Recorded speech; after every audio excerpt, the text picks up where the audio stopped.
С какво най-бързо се придвижваш във Варна? Днес ще разберем за колко време ще стигнем от Гранд Мол до Севастопол. Започваме с най-еко варианта, а именно с колело. Да видим за колко време ще стигнем. Кой знае какво ще си кажат чайките? Тая къде тръгна? И не забравяйте, на пешеходна пътека винаги се слиза. Освен ако не е с жълта маркировка, това означава, че е продължение на велоалея. Във Варна велоалеите се развиват все повече и повече и затова с колело се предвижваш много по-лесно. И с колелото на топ мобилити стигнахме само за 11 минути. А сега минаваме към класиката. С автомобил. Очаквано време около 10 минути.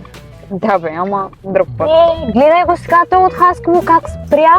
Поне един мигаж да беше пуснал, ми сече пътя. Сега трябва да спрем и за пешеходците да минат. И пак на червен светофар. Чакаме. А с велосипедите не е нужно да чакаме. 726 светофар и вече ме боли левия крак от натискане на съединителя. Вече сме в центъра и сега предстои търсенето на паркомясто.